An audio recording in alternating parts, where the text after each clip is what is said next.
Muy buenos días a todos, bienvenidos a un nuevo video de Gloria Imperial. La verdad sobre el socialismo, entendiendo qué hay detrás del socialismo. Tabla de contenidos, está medio redactado mal, ya aviso, siempre es esto por algo rápido. Diferencia entre Occidente y Oriente, socialismo caracterizado por falta de cívitas, ¿sí? Socialismo clásico y comunalistas, primer socialismo y los comunalistas, socialismo ricardiano, socialismo marxista y el socialismo democrático, socialismos fascistas, entre comillas, influencia del socialismo en el fascismo y en el nacionalsocialismo. Conclusión, rol del socialismo, ¿no? Diferente entre Occidente y Oriente. Socialismo caracterizado por falta de cívitas. Oriente versus Occidente. En Occidente, al tener un origen en Roma, es que encontramos finalmente las cívitas, es decir, lo que nosotros llamamos la civilidad. Roma se basaba en última instancia en el derecho personal y la propiedad romana de todo era personal, es decir, no había propiedad privada formal como la que hay hoy en día en Occidente, sino que había propiedad personal. Por eso muchas veces una persona que no era originaria de la civilización podía ser asimilada si es que tenía algún tipo de mérito militar, etcétera. Y los juicios en Roma eran bastante distintos que en Grecia. Normalmente sí se apelaba de hecho a una justicia más objetiva en contraposición a una justicia más popular que la que se daba en otras civilizaciones. En Oriente, producto de un atavismo del pasado, la propiedad siempre en última instancia era comunitaria o comunal. Esto lo examinamos en los juicios del Antiguo Testamento, los imperios mesopotámicos y la Grecia antigua. Bueno, eso lo vemos, por ejemplo, en Atenas, que bueno, sí, vos podías tener tus cosas, ¿no? Evidentemente, tus esclavos, pero en última instancia era de la comunidad todas esas propiedades, ¿sí? Hay que entender esa diferencia, que en Roma no, en última instancia era algo tuyo. De hecho, por eso la mayor problema que vos podías llegar a tener en esas civilizaciones, sobre todo en Grecia, ¿no? Era el ostracismo, ¿sí? Atenas como ejemplo. En Atenas encontramos muchas características que ya se podrían denominar socialistas.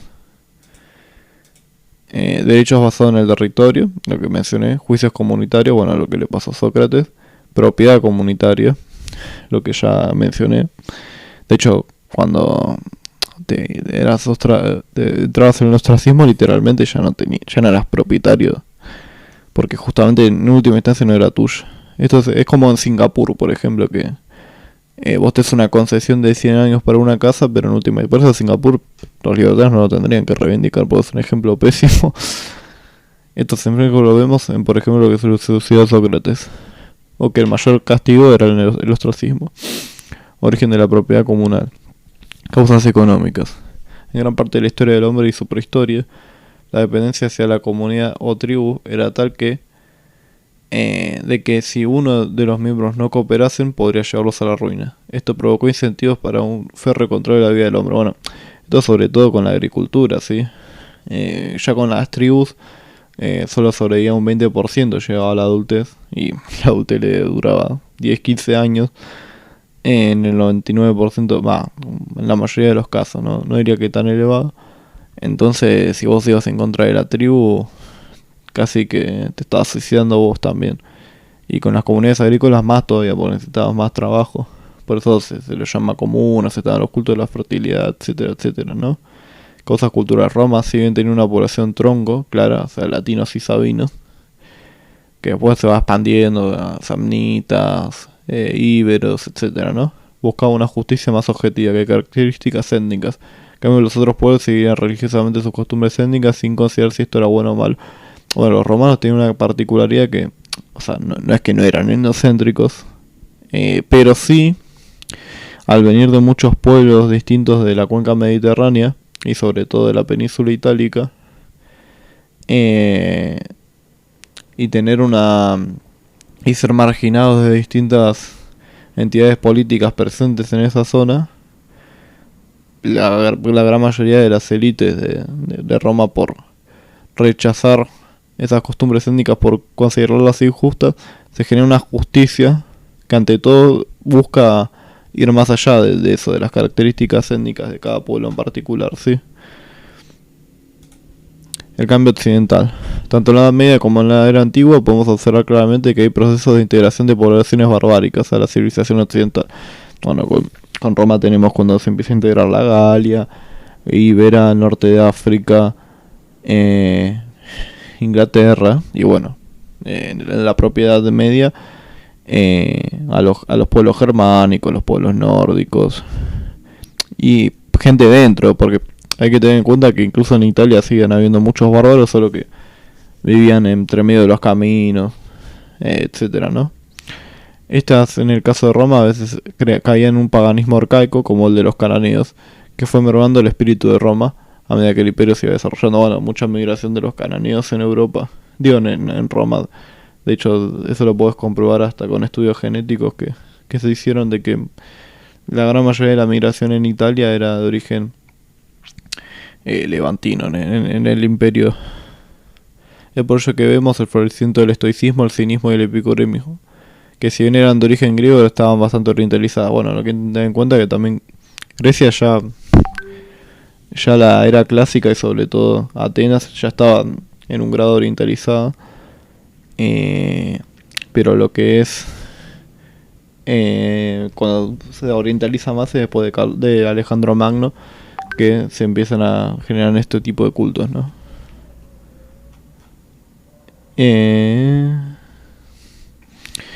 Cuando Occidente es reconstruido con Carlomagno y los reinos fránquicos, la estructura de la corona y el clero y los siervos campesinos libres constituía una pequeña parte de la población europea.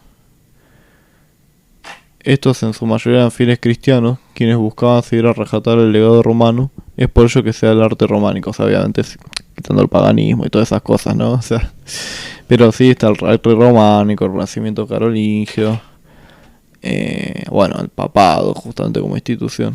Las monarquías y la iglesia, temiendo por las almas de los salvajes y bárbaros, comienzan a buscar integrarlos, y estos pueblos en su mayoría se organizaban de forma socialistas en este sentido, ¿no? Obviamente que no eran marxistas, ¿no? Es por ello que al tomar el Estado de la Revolución Francesa hay un gran cambio. O sea, antes de la Revolución Francesa hay una defensa rajatabla de los valores tradicionales romanos a un mayor o menor grado, y después se empieza como a integrar en el pensamiento occidental, producto de este cambio espiritual, al integrar pueblos bárbaros que en su mayoría eran paganos, y en su mayoría eran paganos más arcaicos que clásicos, ¿sí?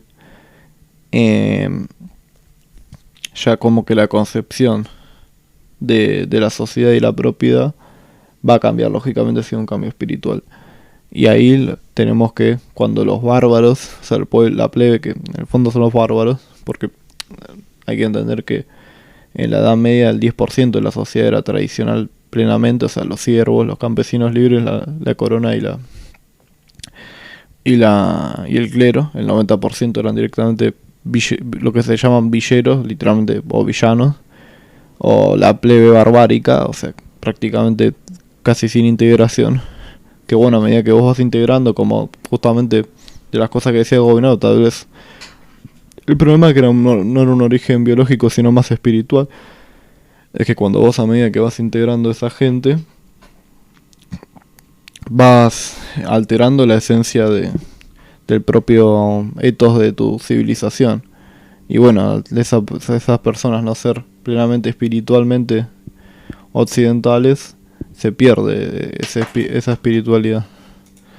Socialismo socialismo clásico y comunalismo. Primer socialismo de los comunalistas. Tomás Moro, ¿no? Tomás Moro, en su libro Utopía, presenta un escenario de una nación ficticia con una cohesión social inmensa. Sobre todo se centra en la cohesión social y moral de dicha sociedad, pese a que estaban en desacuerdo en muchas cosas. Bueno, hay que entender que Tomás Moro, en Utopía, lo que presenta es un extremo de una sociedad con mucha cohesión social. Es independiente si cosas de esa sociedad son morales o no, porque por ejemplo estaba el divorcio, cosa que Tomás Moro estaba en contra porque era católico.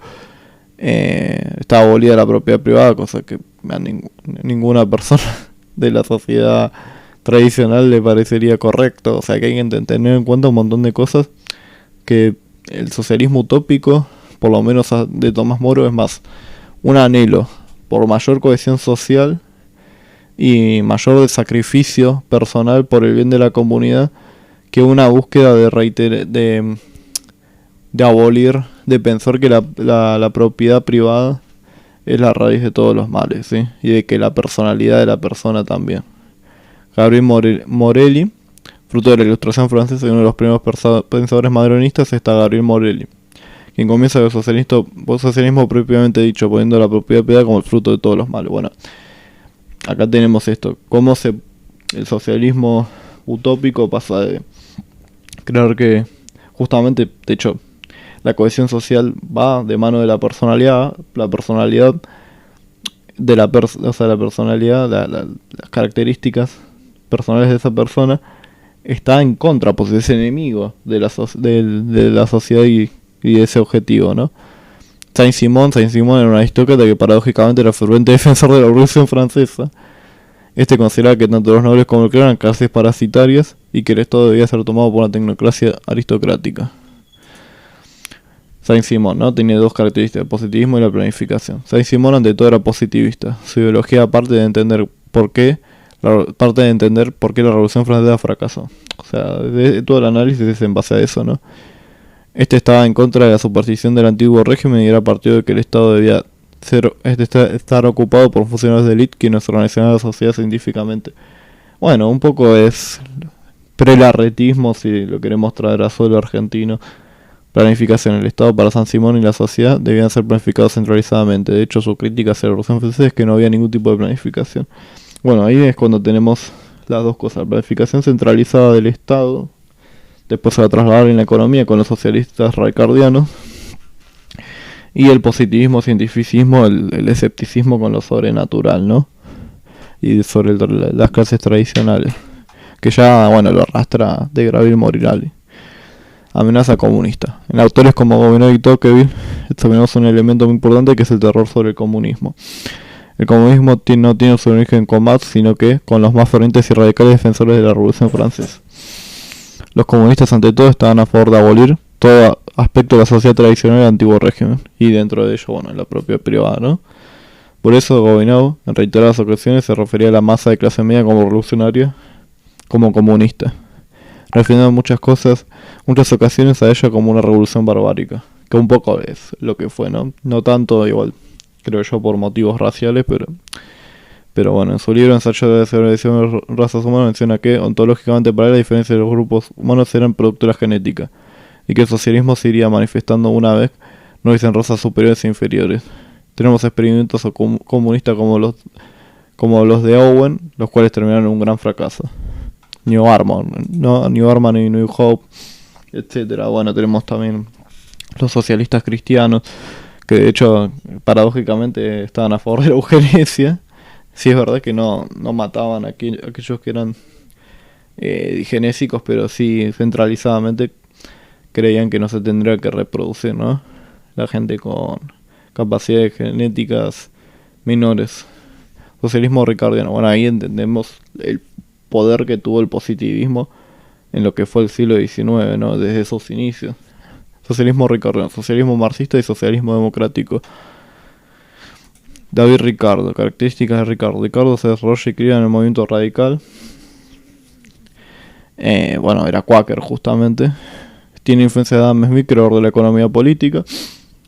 De hecho, bueno, se lo conoce más por ser economista que otra cosa, Ricardo. Se posiciona fervientemente en contra de los terratenientes. Bueno, básicamente lo que expone en casi todo su libro, ¿no? Va a ser un capítulo muy importante, abocado por el libre mercado extremo. También, bueno, la especialización de las distintas naciones, etcétera, la división internacional del trabajo. Era a partir del sistema de banco centralizado. Bueno, Smith no. Smith estaba a favor de una banca más privada, si lo queremos decir así. Desarrolla aún más la teoría de valor-trabajo. Bueno, un poco la plusvalía viene de su concepción de la teoría de valor-trabajo, ¿no? Socialismo ricardiano, plusvalía. Son los socialistas ricardianos quienes primero defienden que el valor de las mercancías proviene de los obreros únicamente, ¿no? Y que los empresarios son simples y llanamente explotadores. Socialismo libertario. Esto hace muchas cosas abocado por ideales anarquistas o loqueros de forma de gobierno y apoyaban el libre comercio. Bueno, esto es lo más gracioso, ¿no? Que eran fervientes defensores del libre comercio y tenían mucha influencia. Por eso el libertarismo original es irónicamente, ¿no? Después los libertarios se agarran y lo utilizan de otra manera. De hecho, es un poco socialismo de mercado. Corporativismo, en gran medida estaban a favor de los trabajadores se organizan en cooperativas. Utilitarismo, ante todo la filosofía moral a la que adherían los socialistas ricardianos. Bueno, el marxismo, ¿no? El marxismo es así la conclusión última del socialismo ricardiano. Marx lo que agrega a la teoría del socialismo ricardiano es ante todo una visión más sociológica. Así concluye a través de un análisis histórico que la cultura estaba concesionada por el sistema económico. Y también hace como una mezcla rara con la dialéctica hegeliana. Es un poco algo extraño, ¿no? El ejercicio intelectual de Marx. Así sobre la cultura podría caber si dicha estructura económica cambiaba. Es imposible así socializar los medios de producción porque la superestructura capitalista estaría condicionando a los proletarios. El proletario debe hacer una revolución tomando los medios de producción y creando una sociedad sin clases. Acostumbrar a las generaciones poco a poco a este paradigma. Así se divide el marxismo, socialismo democrático y socialdemocracia, lo cual exploré en otro video. Bueno, ya lo mencioné, ¿no? Como está el marxismo más autoritario, después el socialismo democrático y después la socialdemocracia, ¿sí? Lo expliqué en otro video y bueno, vayan ahí, que bueno, se basa mucho en la cambio de concepción económica de la teoría de valor-trabajo a la teoría subjetiva del valor, ¿no? Porque en el siglo XIX el socialismo pasa a tener una dimensión mucho más economicista, al igual que el liberalismo. Si de hecho lo analizamos, el siglo XVIII, vemos que el liberalismo y el socialismo se centran más en aspectos sociales y en el siglo XIX toman una dimensión más económica, ¿no? Socialismos fascistas, influencias del socialismo en el fascismo del nacionalsocialismo.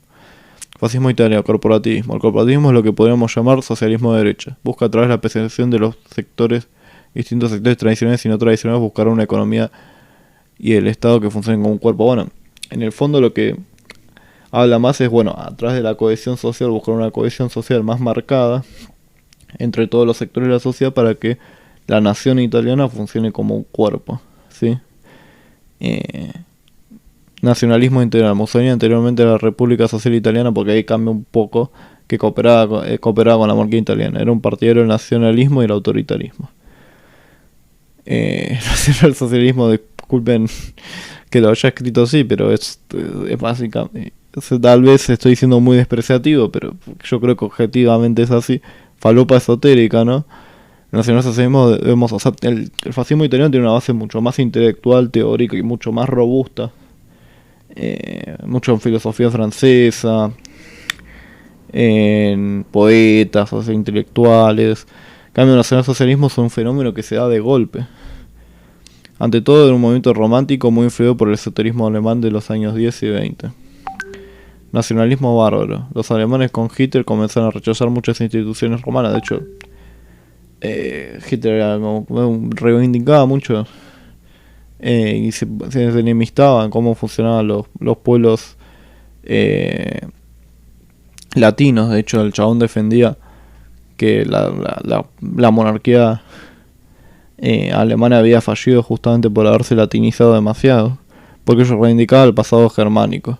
Esto lo lleva a un socialismo primitivo. Bueno, en las sociedades germánicas, si vos te ibas un poquito menos de la norma, tu tribu te asesinaba directamente.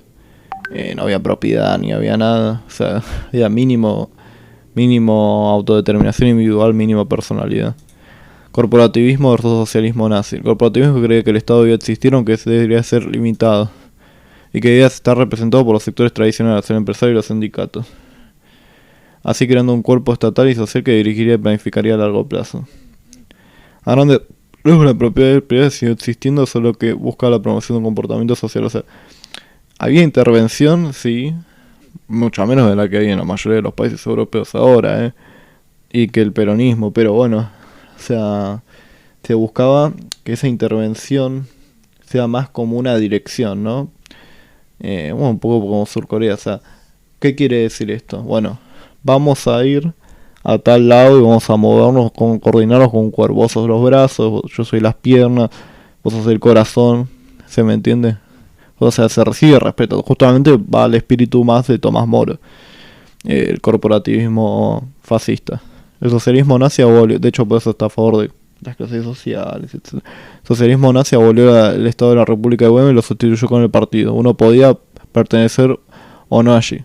Si no lo harías, no tendrías derecho, básicamente era así, replicando así una estructura más medieval.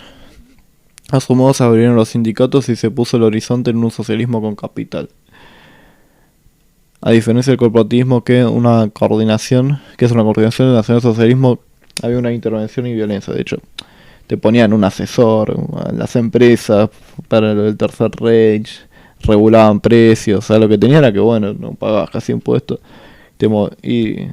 ponían mucho énfasis en la tecnología, ¿viste? Pero bueno, tampoco estaba tan bueno emprender hasta cierto punto. De facto, la propiedad privada no era del todo privada, ¿no? Conclusiones, fin del socialismo. Dicotomía socialista. La conclusión que llego a través de esta investigación es que el socialismo, que es partidario de aumentar la cohesión social, es coherente y lógico con el espíritu occidental. O sea, si bien muchos de estos autores e intelectuales que defendían que haya más cohesión social, veían a las sociedades barbáricas con cierta nostalgia, no las veían como algo objetivamente bueno, ¿sí? Si se ve a Oriente en el sentido de que está menos organizado y hay mayor espacio de comunidad, aún así se ve como un ideal. Así lo veían Tomás Moro, San Simón, algunos socialistas utópicos de Mussolini. Es coherente siempre y cuando se respete la personalidad. En cambio tenemos un socialismo de origen barbárico y orientalista quien, en función de la cohesión social, busca abolir la propiedad privada, hacer una manifestación de la personalidad. Esto interviene convictivamente en la vida del individuo. Aquí encontramos a Molinari, el nazismo, el marxismo, la socialdemocracia y el socialismo democrático. Este tiene su origen en la idealización de las sociedades orientales, quienes en su barbarismo no tenían civitas, no había propiedad personal ni espacio para la personalidad del hombre. Por eso lo vemos en el pueblo alemán y el pueblo alemán es la tan marcada, siendo que estos tenían este tipo de costumbres. Bueno, los que hicieron la base de esta presentación fue Sofía Hill y Canilaj Harris, ¿no? Muchas gracias. Esto básicamente es gracias a Cisleo y incluye iconos de Flaticon y infografías e imágenes por FreePink. Así que bueno, nos vemos en un próximo video. Suscríbanse, denle like, comenten y únanse al grupo de difusión, por favor.